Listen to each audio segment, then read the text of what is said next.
However, Benjamin and Clover could only be with Boxer after working hours, and it was in the middle of the day when the van came to take him away. The animals were all at work weeding turnips under the supervision of a pig, when they were astonished to see Benjamin come galloping from the direction of the farm buildings, braying at the top of his voice. It was the first time they had ever seen Benjamin excited. Indeed, it was the first time that anyone had ever seen him gallop. "Quick, quick," he shouted. "Come at once. They're taking Boxer away." Without waiting for orders from the pig, the animals broke off work and raced back to the farm buildings. Sure enough, there in the yard was a large closed van, drawn by 2 horses, with lettering on its side and a sly-looking man in a low-crowned bowler hat. The animals crowded round the van. "Goodbye, Boxer," they chorused. "Goodbye." "Fools, fools," shouted Benjamin, prancing round them and stamping the earth with his small hoofs. "Fools, do you not see what is written on the side of that van?" Around them and stomping the earth with his small hoofs. "Fools, do you not see what is written on the side of that van?" That evening, Fanny's ass is made generally available. D'Orsay rescues her from a torture his colleagues had been preparing for her. He takes her to be his wife, has the bishop perform the marriage, and repudiates Adelaide, who is submitted to the torture originally ready from her for chair Fanny. and ran into the ladies' It is, room. however, a paltry business after all. The Duke embuggers her while down in front D'Orsay of the breaks her toilet finger. bowl and vomited, and her body wreathed and shook as if she was sobbing. Before her eyes was the image of that boy's balls, prick and pubic hair. She could smell the sour breath from his mouth, feel the pressure of his thighs on her backside. It occurred to her that she was no longer able to remember what her husband's genitals had and her looked body like. writhed and shook as if she was sobbing.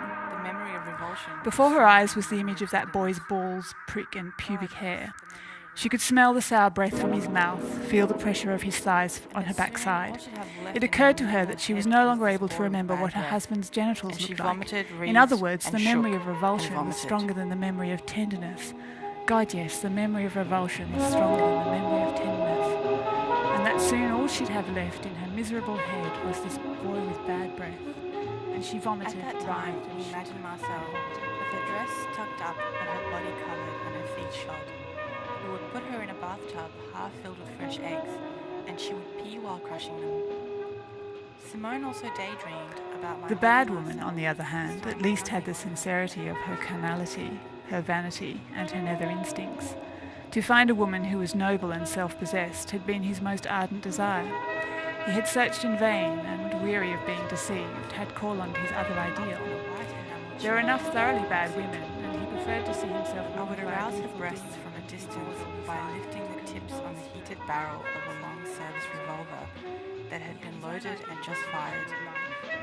First of all, this would shake us up, and secondly, it would give the barrel a pungent smell of powder. At the same time, she would pour a jar of dazzling white creme fraiche. At that time, we imagined Marcel with her dress tucked up, and her body covered Set it and down her to feet roast. shod. Now it happened that while it was at the fire, and the woman had gone out of the kitchen on some necessary work, the 2 children of the poor brewmender ran in and began to turn the spit round at the fire for amusement.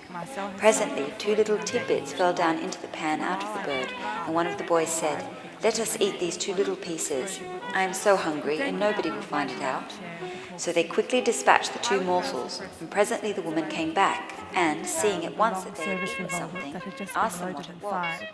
First of all, this would shake us up, and secondly, it would give the barrel a pungent smell of powder. At the same time, she would pour a jar of dazzling white creme fraiche, and her teeth started chattering. She instantly realised upon looking at me that I was the man she called the Cardinal, and when she began shrieking, there was no other way for me to stop that desperate howling until the figure was on my breast. By the time she